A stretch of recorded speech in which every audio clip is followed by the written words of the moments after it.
es pinjam kalian dan SP letter kalian itu orang lain yang memakai. Ya, apakah itu atas persetujuan kalian, sepengetahuan kalian? Jadi ketika hal itu terjadi atas sepengetahuan kalian,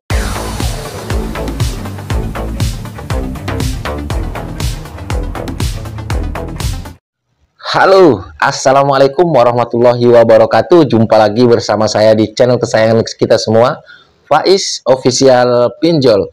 Apa kabar saudara-saudaraku semua? Apakah kalian sehat-sehat selalu? Saya doakan semoga kalian selalu dalam lindungan Allah Subhanahu wa Ta'ala, dilimpahkan rezekinya dan selalu diberi nikmat sehat.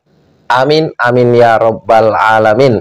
Oke teman-temanku, di video kali ini saya pengen membahas tentang es pinjam dan SP letter ya, karena di video saya ada yang berkomentar tentang, Bang, kalau misalkan kita mempunyai hutang di es pinjam dan SP letter tapi bukan kita yang menggunakannya, apakah kita wajib membayarnya? Nah, ini untuk tentang wajib tidak wajibnya teman-teman, itu tergantung dari nanti proses pengambilannya itu seperti apa ya. Namun sebelum saya untuk membahas lebih lanjutnya, alangkah baiknya buat teman-teman itu yang baru saja menemukan channel ini atau baru saja bergabung dengan channel ini, pastikan kalian sudah support saya dengan cara subscribe channel ini dan juga mengaktifkan tombol loncengnya agar kalian itu tidak ketinggalan ketika saya mengupload video-video terbaru di channel ini, tentunya seputar pinjaman online atau seputar pinjol teman-teman ya. Pembahasan kita hari ini adalah es pinjam dan SP letter ya yang digunakan oleh orang lain. Apakah wajib membayarnya? Jadi jangan di-skip. Mungkin di antara kalian semua itu ada yang mengalami hal ini karena tentunya ada ya teman-teman yang mengalami karena ada pertanyaan.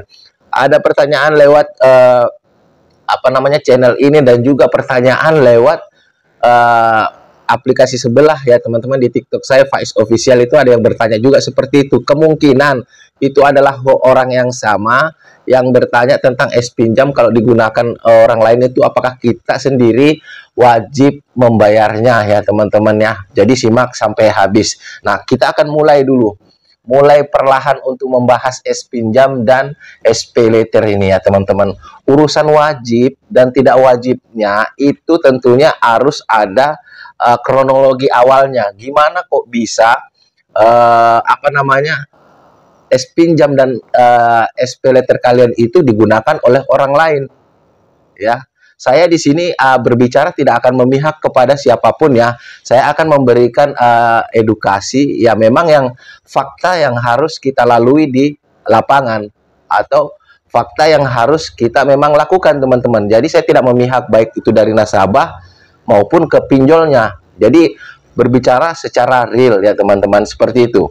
Jadi jangan nanti dianggap loh Bang Faiz ini lebih menyudutkan kami si peminjam, malah membela si pemberi pinjaman, seperti itu. Jangan seperti itu teman-teman. Jadi setiap segala sesuatunya itu harus ada prosesnya ya.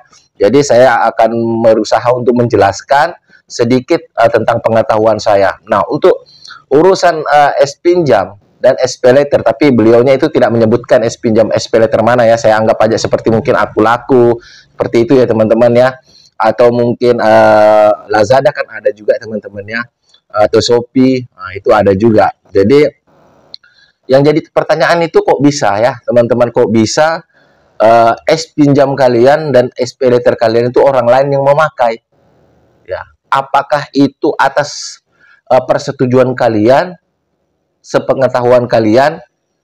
Jadi ketika hal itu terjadi atas sepengetahuan kalian, berarti kalian sudah memberikan kepercayaan kepada orang tersebut, namun orang tersebut tidak membayarnya.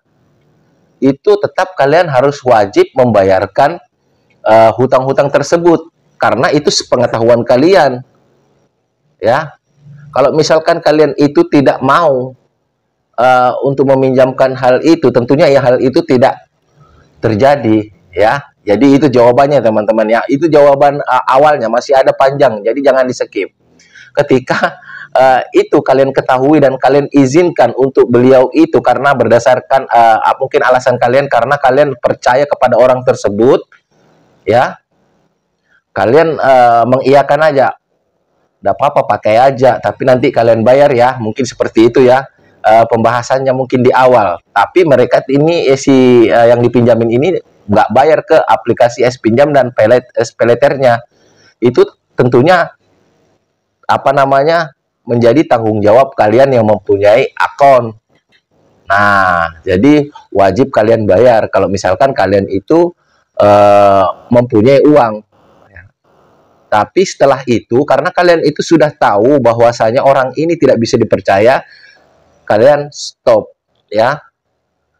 Kalian stop. Kalau misalkan kalian punya uang, kalian bayar. Kalau nggak punya uang, ya nanti dulu bayar. Ya, nah ini yang kedua. Kalau misalkan hal ini terjadi karena akun kalian itu dihack oleh orang lain atau digunakan sama orang lain tanpa sepengetahuan kalian, apa yang harus kalian lakukan? Apakah wajib membayar? Ya teman-teman. Jadi yang kalian harus lakukan melaporkan kepada pihak aplikasi tersebut bahwasanya itu bukan kalian yang menggunakan, ya. Walaupun memang pihak aplikasi itu tidak serta-merta langsung percaya hal tersebut terjadi ya teman-teman. Jadi kalian itu minta dulu diblokir biar tidak bisa digunakan oleh orang lain. Karena banyak juga memang kasus S-Pinjam, SPayLater limit kita lah intinya di suatu aplikasi itu bisa digunakan oleh orang lain karena faktor-faktor mungkin akun kita dihack orang lain, ya, atau mungkin data-data kita dicuri oleh orang lain, bisa jadi seperti itu. Yang seperti ini kalian tidak wajib membayarnya, tapi kalian itu memang harus melalui proses-proses yang panjang. Kalian klaim ke pihak aplikasinya, ya, dan kalian jelaskan kronologinya seperti apa. Ya, itu sebetulnya tidak wajib, tapi biasanya tuh pihak aplikasi tidak mau tahu, teman-teman. Makanya di video-video saya, banyak sekali video saya itu, saya selalu mengingatkan kalian semua, saudara-saudaraku semua, itu untuk menyayangi data pribadi kalian. Tentunya banyak sekali celah-celah yang bisa orang lain gunakan, ya. Misalkan kalian itu menggunakan jasa oknum-oknum joki pinjol nakal, ya teman-teman, ya.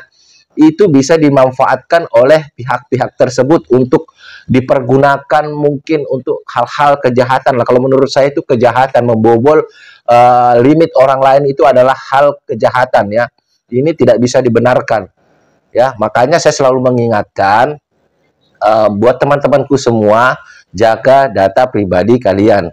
Jangan mudah percaya oleh bujuk rayu oknum-oknum yang tidak bertanggung jawab, ya. Karena memang banyak berseliweran, ya, baik itu di TikTok maupun di YouTube itu yang memberikan penawaran-penawaran menggiurkan tentang jasa-jasa joki ini, ya. Dan herannya banyak juga yang terprovokasi atau mungkin tergiur, ya teman-teman, untuk menggunakan jasa-jasa ini. Kalau menurut saya itu adalah suatu hal yang bodoh.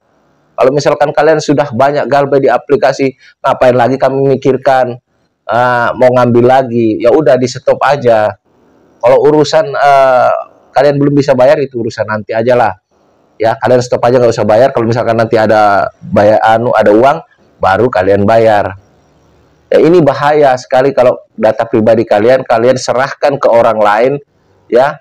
Banyak macam-macam nanti kejahatan bisa mereka lakukan. Jadi data pribadi kalian itu dalam genggaman orang lain, mereka yang berperan sebagai kalian, tapi bukan kalian yang menerima keuntungan seperti itu, teman-teman.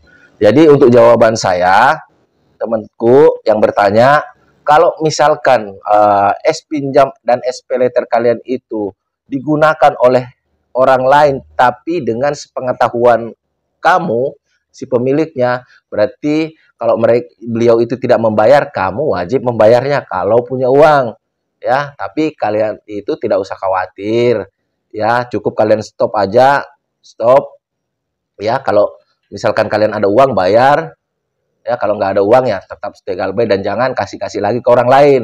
Nah, beda hal dengan kalau misalkan memang data kalian dibobol, dipergunakan, kalian tidak pernah merasa memberikan limit kalian kepada orang lain, ternyata dipakai limitnya dan juga SPay letternya. Itu suatu bentuk kejahatan dan kalian tidak wajib untuk membayarnya. Tapi butuh proses yang panjang. Kalian perlu untuk mengklarifikasi ke pihak aplikasi pemberi pinjaman ya, dan beserta bukti-bukti bahwasanya memang tidak ada kalian memakai. Ya seperti itu teman-teman ya. Semoga video ini menjawab ya pertanyaan teman-teman kita yang bertanya tentang SPay letternya dan pinjamnya dipakai oleh orang lain. Nah, itu tadi saya jawab dengan dua faktor, yaitu tadi kalau memang di sepengetahuan atau tidak sepengetahuan. Itu tadi teman-teman penjelasannya. Nah, semoga ini bisa menjawab dan ini bisa menjadi pelajaran buat kita semua tentang pentingnya data pribadi diri kita ya teman-teman. Jangan mudah percaya kepada orang lain ya yang memang sengaja untuk mengambil keuntungan dari data pribadi kita ya. Dari saya itu aja. Saya akhiri, wassalamualaikum warahmatullahi wabarakatuh. Salam hormat saya, Faiz Official Pinjol. Sampai jumpa di video-video berikutnya.